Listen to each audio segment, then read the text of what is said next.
All right, everyone. Welcome today to the Friction Map Live. In this episode, we will be covering something that hopefully is of great interest to you: 2026 projections and what you can do to make ensure that they are going to succeed. Let's start off first by anybody who is joining into the call. Feel free to type into the comments. I think it should be on the right-hand side of your screen.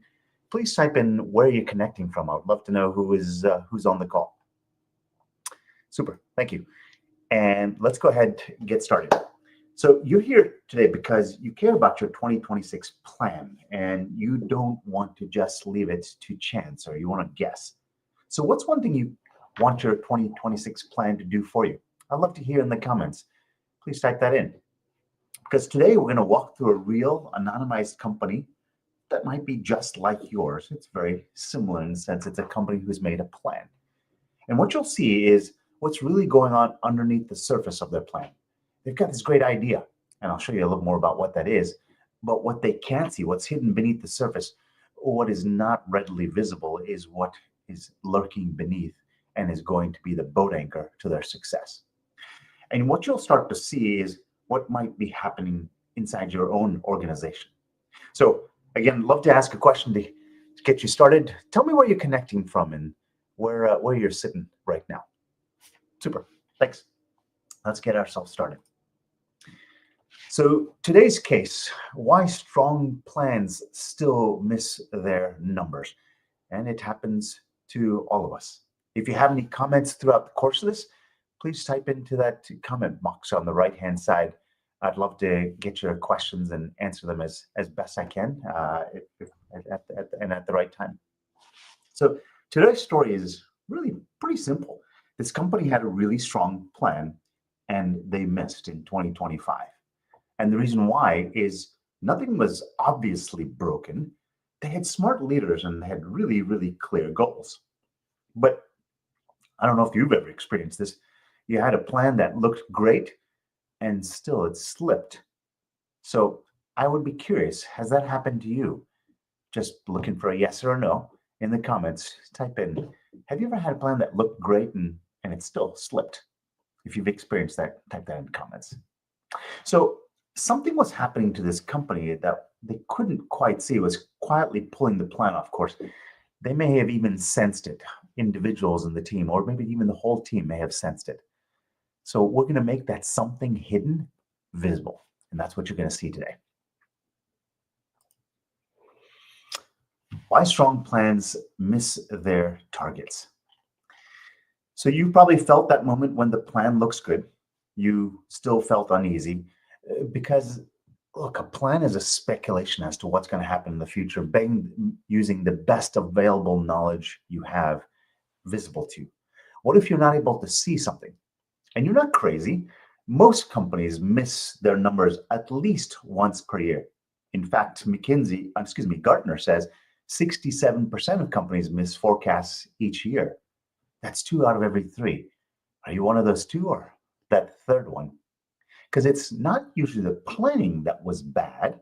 It was because the key assumptions, the gaps, or the misalignments stayed hidden while you were in the planning process. And how do you see those gaps, those assumptions, those blind spots that create the drag on your plan? So I'm curious, and again, I'd love to see what you type into the comments here. What's one word that describes how planning usually feels to you? Does it feel certain? Does it feel uncertain? Somewhere in the middle?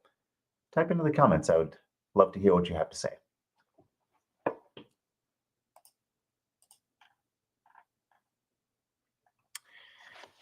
So in order for us to truly see what is holding 2026 plans from being what they can be, and what this case study company, what actually was a blind spot for them, because every company has them, every individual has them, we need to start with this foundational idea.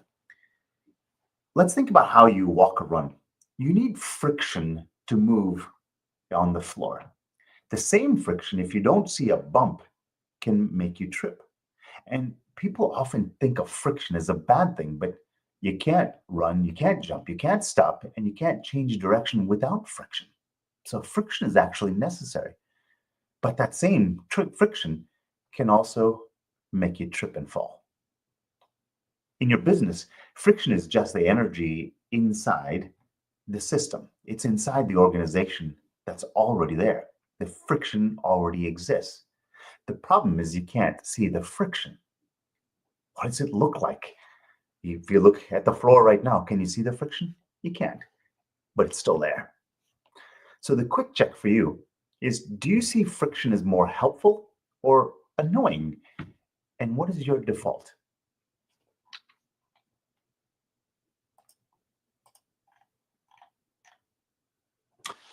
And what you're going to see here is what friction looks like in a leadership system. Excuse me, a leadership team. This is an actual organization. You'll see some abbreviations for what they're called as we go around this circle here. Starting up at about 12 o'clock is market position, operational efficiency, employee engagement, cost retention, customer retention, revenue growth, market expansion, so on and so forth. Because each one of these colors in this graph, each one of these different shapes is a different leader on that same exact team. That black line that you kind of see in the middle here, that's kind of shaded in, that is the average of the team. So that is sort of the collective belief of everyone. So each line is a different leader on the team, and they're all looking at the same company, but they all see a slightly different picture. That shape of each one of those different and of all those different differences, that is the friction. What you see now is the friction, the real friction of an organization that missed some of their targets in 2025. That's what it looks like. If this is happening to your team, your plan is built on uneven, shaky, unstable ground. Can you see that? Because each one of those shapes represents a different person in the same organization and how they perceive what's going to happen in that organization. So looking at this shape, I'm curious, does it feel familiar in what happens in your organization? I'd love to hear from you.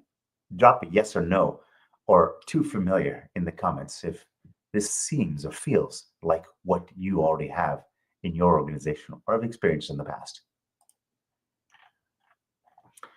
So let's talk about today's anonymized company, just so you can kind of see what this real example looks like and what is the effect of this friction. This company is a mid-stage business-to-business SaaS company, so software as a service. But it's not about whether it's a SaaS company or it's B2B. It's the fact that there are people and there's leaders in this organization. So it doesn't have to be SaaS for you to be able to relate to this. They set very normal goals, and you can kind of see what those goals look like. Better retention, better margins, more productivity. They wanted their sales to increase. They wanted their margins with their customers and what their services and products were to increase. And they wanted to increase productivity as an organization. Who doesn't want that? That is not too far from normal. Nothing wild, nothing reckless, just what most leadership like them or you might even aim for. From the outside, you'd probably say, that sounds like a pretty solid plan. Looks like one to me. Clear, smart goals that they've created for their organization. Sounds like a pretty solid plan. So my question to you is, how early did you start your 2026 planning? Have you done it already? Are you thinking about doing it soon, or have you not yet completed it? Because I'm going to show you and translate what this map means, this friction map, and what it reveals for this organization. Because I'm going to show you kind of how these hidden things are secretly going to kill the chances of an organization doing well, because they've got fantastic goals, reasonably thought out goals that they've spent lots of time, but it's the hidden risks that kind of lurk in the night in that organization that keep them from being successful. So this map tells us where the team is united around growth, but not what the current reality is. Consider this, a revenue growth. Look at how high this number is. Market expansion, brand reputation, strategic alignment, customer satisfaction. But you can look at financial health. You can look at customer retention, agile adaptability of the organization. Those are places where that same exact organization, the same leaders in that organization see things differently. They disagree on communication. They disagree on technology. They disagree on operations, the things that make growth possible. So they have really very reasonable growth metrics for 2026, but there's disagreement within the team. Let me ask you a question. Do you believe that they're going to have success when they all see the problem differently? Some of these leaders in this organization believe that customers are really happy. Others think there are serious issues. This is a typical organization. And this friction can be a source of better decisions if it's surfaced, if it's brought to light, like is here in this friction map that I'm showing you on screen. Or it could be a source of risk if it's just ignored and nobody bothers to pay attention to it. This organization couldn't see this. They hadn't seen this friction map, so they had no idea. And they waited till June of 2025 to find out, oh, we need to do a major course correct because people aren't on the same page. So if you had to guess, does your team mostly see the same reality or slightly different ones? And how do you verify that today? Because if your team looked like this, what do you think your chances of success in meeting your 2026 goals are when everyone sees things completely differently? I'd love to hear what you think. Tell me what you believe in the comments.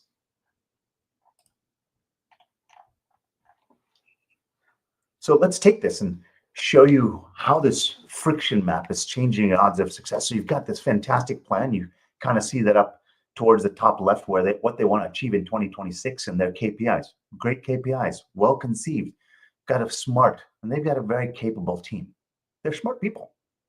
And you see just below that a snapshot of what that friction map looks like. So this plan that they've made, the KPIs and the plans that they made for 26 assumes that everyone shares the same starting point and will execute the same way. That's the fundamental assumption. Of course, you got to assume that.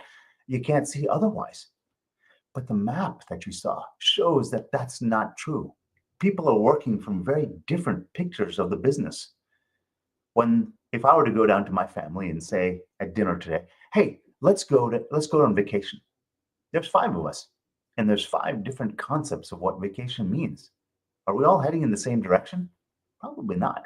One of them wants to go to Legoland. One of them wants to go to Disneyland. One of them wants to go to Kenya for a month on safari. 3, 4, 5 different concepts of how we solve the same exact problem. Imagine if that applies to you. What do you think are the chances of success if you don't know that? That means that that execution will drift. It can't help but drift because they're solving different problems. And your forecast, it looks less solid than it looks. So in this case, we put the real chance of hitting that plan at maybe 45, 55%, purely because of misalignment. They are seeing things differently. So I'm curious, if you had to predict your plan, your organization's plan for and real chance of being successful in their 2026 projections today, what would you guess is your number? There's no right number here. There's just what you believe is right. Because without a friction map, you really can't tell.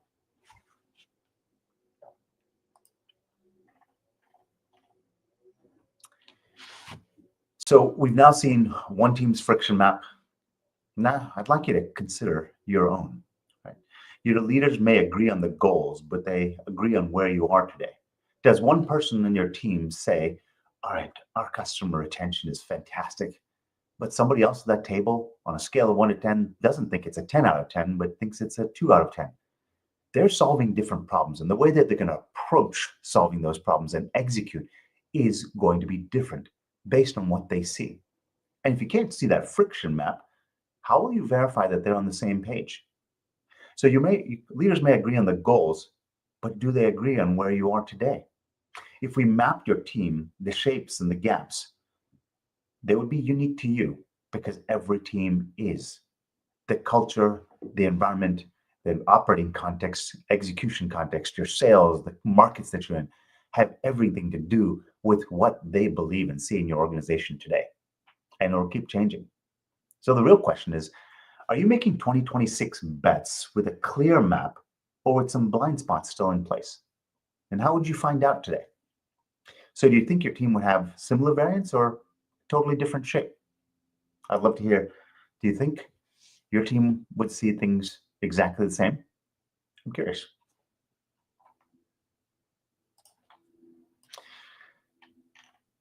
We want to keep this short, but I want to give you the opportunity to see your own friction map. If you saw that a friction map gives you this opportunity to see where the blind spots are, here's a free tool that we've created that builds a friction map for you. It'll automatically send you a PDF. It takes you about 3 minutes. And getting your friction map is simple. We call it the CORE Diagnostic, and it takes all of about 3 minutes. And if you're a bit of a perfectionist, maybe 5. It shouldn't take you very long. But if you answer these short set of questions, you'll get a visual of your own individual friction map. There's no jargon, fancy words, or no heavy lift. Everyone who's gone through it so far believes it's pretty simple. You just get a clear picture of where you and your plan may not line up. If you do that, you'll be ready for what we do together on Tuesday, where I will show you how to read your friction map and show you what it looks like when your friction map appears and how that aligns with your 2026 plan. So want your own friction map? Scan that QR code. Let me put one up on screen for you so you can see it as well.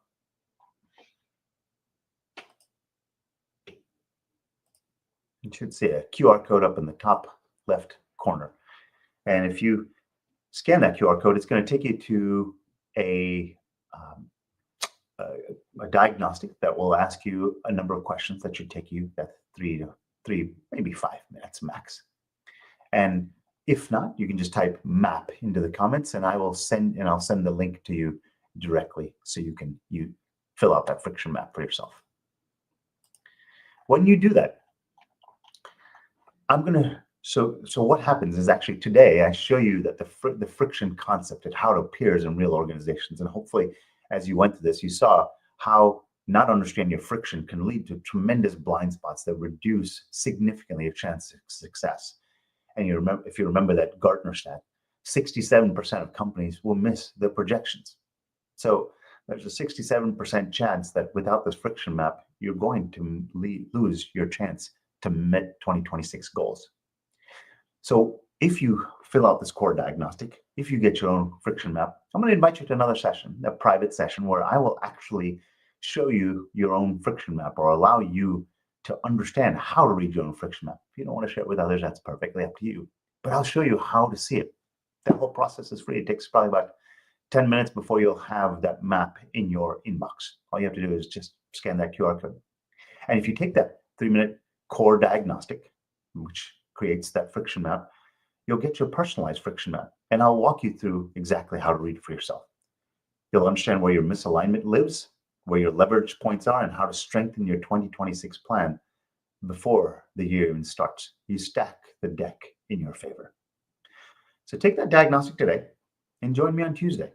All you have to do is scan the QR code and you'll get the opportunity to join me on Tuesday, where I'll walk you through how to read your own friction map. Because on the other side of it, that's where the real clarity happens in your achievement of your goals. Thanks so much for the time. Hopefully this was useful, and I look forward to seeing you on Tuesday.